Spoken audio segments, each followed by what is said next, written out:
guys, give me just a second. I do need to share this video in a couple of places because this is very important and some people were going to help me get the message out. This particular issue is extremely important at the moment, and if you live in the city of West Point or in Clay County, this impacts you greatly. There, as of February 5th, there was Democrats who qualified to be on the ballot to run for mayor in the city of West Point. There was an independent candidate, Homer Island, and a Constitution Party candidate, Jennifer Rene. Yes, her last name is Harper, but she chose to put Jennifer Rene on the ballot to kind of say, you know, who's that? What's that person? We don't know who that is, to garner a little bit of attention because Democrats only win traditionally in the city of West Point municipal elections. So she knew she was going to have an uphill battle to start out of the gate with.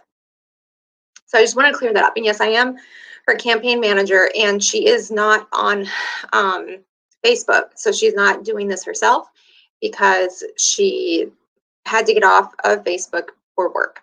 Her choice. Work was just too heavy for her. Anyway, I'm going to get into the situation that is going on in West Point. I wanted to clear the air in a couple of those things because the social media beast and the City of West Point page has all these questions about it. And I just wanted to make that statement on her behalf here, as she has given me, you know, the go ahead to do that. So on April 12th, Jennifer, the Thursday prior to that, she had sent out a press release to various news media agencies saying that she was going to be challenging the winner of the Democrat primary in the city of West Point to a debate. On Tuesday, a little after 1 o'clock or 2 o'clock, somewhere on that point in time, the campaign page on Facebook put an announcement up that she would be having a press conference to challenge Mr. Bobo in an election, in a debate prior to the election.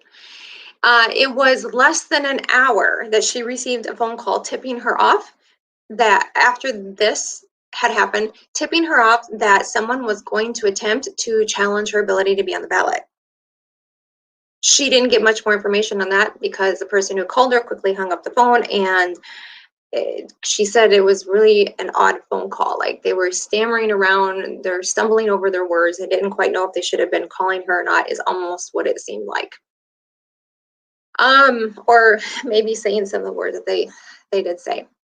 So so that was April 12th.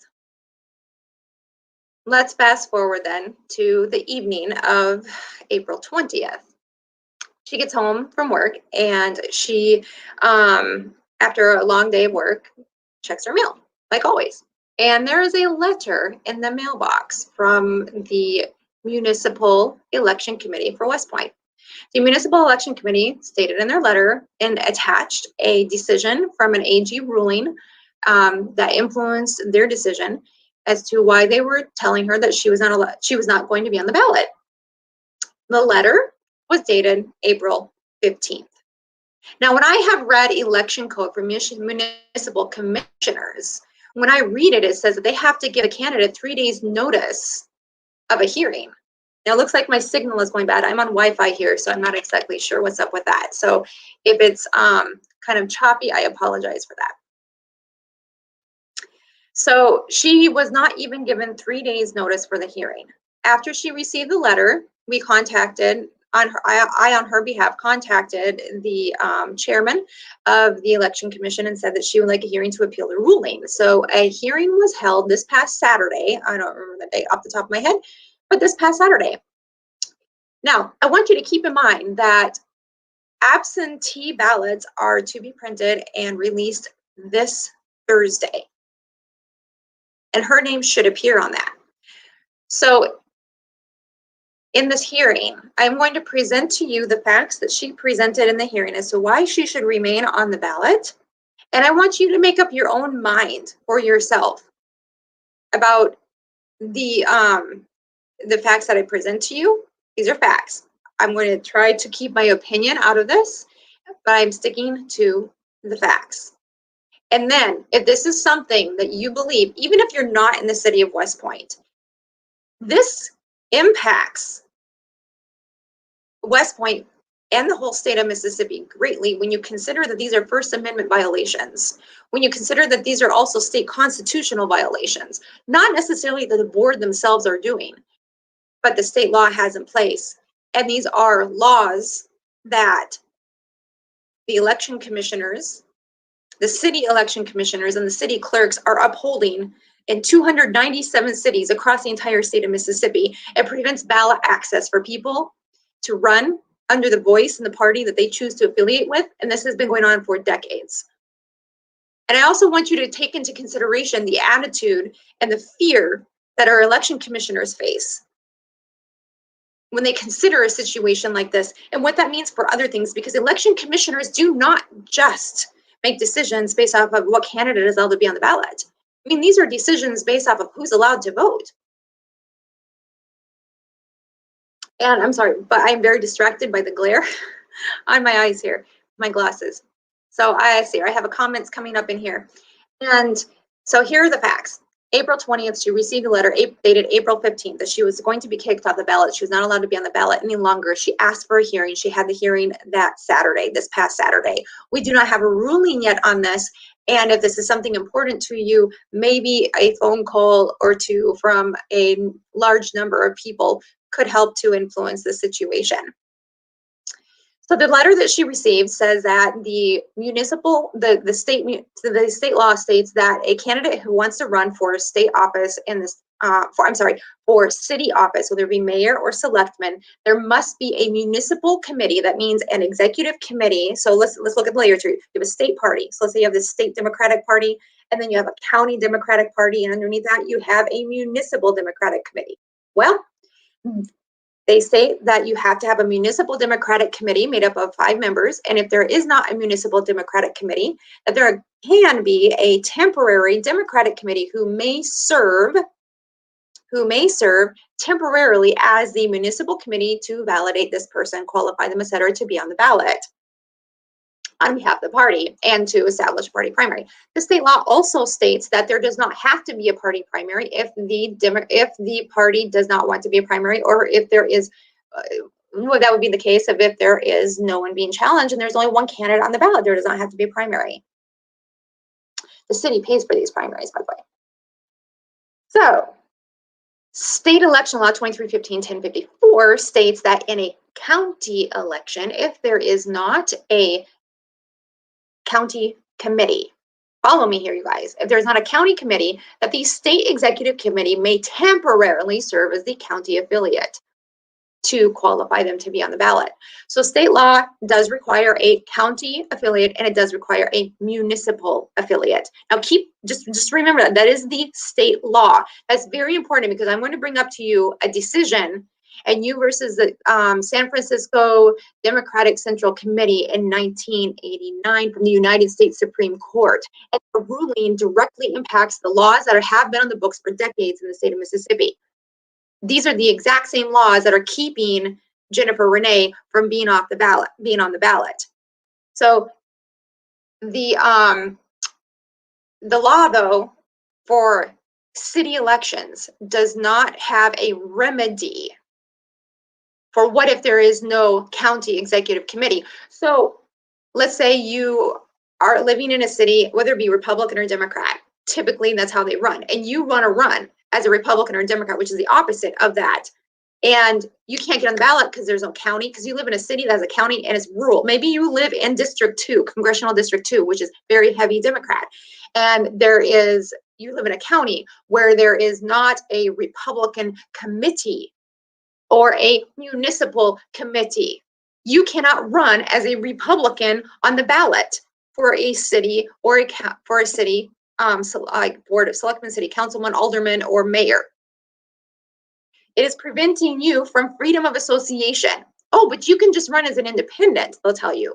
But what if you're not independent? What if you truly are of the mind of a particular party? That is freedom of association, which is protected by the First Amendment. Keep that in mind. So there is no remedy under law if there is no county executive committee. However, section 1054 says that the state committee can. So what happened with Jennifer was the state executive committee, the Constitution Party, validated her being their candidate and being on the ballot. Sent that letter in to Eddie, our city clerk, Eddie Longstreet. And so he took that. He took her payment. She's not a felon. She meets the residency requirements, et cetera, et cetera, et cetera. Now, that letter was never submitted to the Election Commission. Okay? That was found out and discovered during this hearing. They asked for it. He didn't give it to them. So they are using a law that says that there has to be a municipal executive committee in order for her to be on the ballot. There is not one. Now, it was the last week in January that she decided that she wanted to be on the ballot. State law says if you want to create a municipal executive committee, you have to have a public notice. You have to have a gathering of so many of qualified electors of your particular political faith. How many people live in the city of West Point that are the political faith of the Constitution Party that you can get five or more people together to vote on a municipal affiliate? How many? I want you to think that in your head and remember that, because I'm going to come back to that too. Not only that, but it takes 3 weeks, according to state law, to set up a temporary county committee. You have to give a 3 weeks notice. She decided that night, the week before the qualifying deadline, that there's not enough time to establish a county committee affiliate. Does that sound fair? If she woke up, as we stated in the hearing to the Democrat committee, if she woke up on Friday morning, February 5th, and she decided that she wanted to run and she's a Democrat, she could walk down to City Hall and run as a Democrat, not have to worry about waiting 3 weeks to establish an affiliate. Is that fair? Now, moving on. So state law dictates that this must happen. I want to draw your attention to some more facts, and these are the facts that we presented before the city commission. Now, the city commission is bound by an oath to uphold the United States Constitution and the state constitution of Mississippi. I want to bring your attention to a decision by the U.S. Supreme Court in 1989. And in part of their decision, they quoted a decision from a previous case that states that a state cannot substitute its judgment for that of the party as to the desirability of a particular internal party structure any more than it can tell a party that its proposed communication to party members is unwise. She's on at 479, United States Supreme Court. It goes on to say, in sum, a state cannot justify regulating a party's internal affairs without showing that such regulation is necessary to ensure an election that is orderly and fair. Because California, and this case was in California, has made no such showing here because California required there to be county affiliates. The challenge laws cannot be upheld. Let's see here. I'm scrolling down here. Let's see here. The laws at issue burden the rights, the First Amendment rights and the 14th Amendment rights by requiring parties to establish official governing bodies at the county level. California prevents the political parties and their members from governing themselves with the structure they think best. Now, during this hearing, the commissioners, there was one of them who mumbled something about them possibly being prosecuted. See, our election commissioners are not told. It appears to me, I should say, it appears to me that our election commissioners in their training are not instructed what should be done if one of the state statutes that they are using violates the United States Constitution. U.S. Supreme Court ruled that requiring a state to have county, local affiliates, and the formation and structure, even the case even went in so far detail as saying like how many people can sit on the board. I mean, our state law says how many people have to sit in the municipal committee. Our state law says there has to be 3 weeks notice. That tells the state party how to govern their internal affairs. So the city election commission said, one of the commissioners was afraid that they'd be prosecuted, but they're never told, well, what if you were to make a ruling based off of higher authority? Now, ruling is a key word here because the letter that they sent to Jennifer is a ruling from the Attorney General's office. That means it's an opinion of lawyers as to their interpretation of something that happened in 2013 with another candidate in a completely different situation. So they're making their decision based off of opinions of the sitting attorney at the Secretary of State's office and an Attorney General decision from 2013. These are not rulings coming down from any type of higher court, state court, federal court, or the United States Supreme Court. And so they're afraid that if they make a ruling that's not based off of just the state statutes, that they could be fined and imprisoned.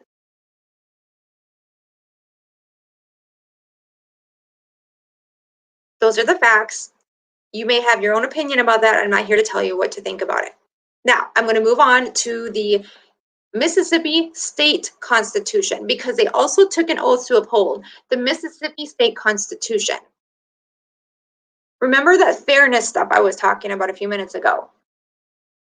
Mississippi State Constitution, Article 14, Section 247, securing fairness in party primary elections and conventions. It states, the legislature, the people who write the laws, the very laws that our city election commission are using to keep her off the ballot, the legislature shall enact laws, those laws that they're talking about. I mean, he had this book. He's like, these are the laws, and these are the ones we're following. The book was like, this big. Like, these are the laws that we're following.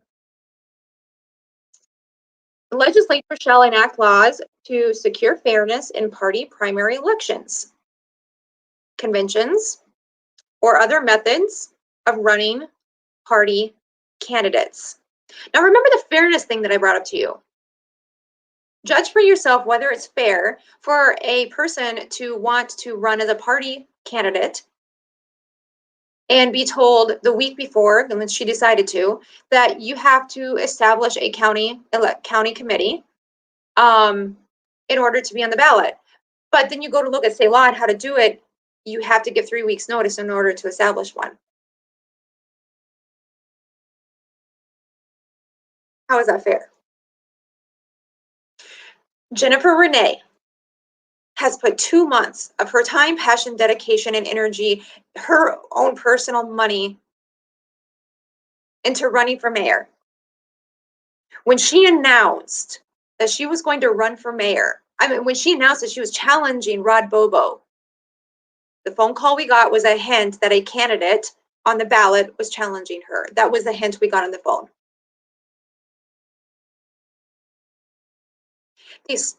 The election commission did not give her notice.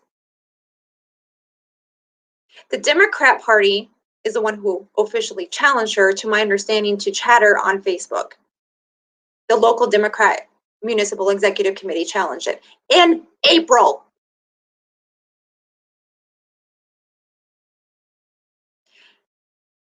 Someone challenged the independent candidate, Homer Ryland, on the ballot.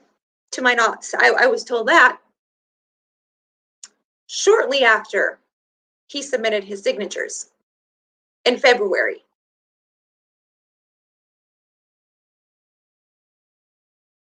So there are many, many things that have happened with this situation with Jennifer Rene wanting to run for mayor. She can't even walk around town and meet people.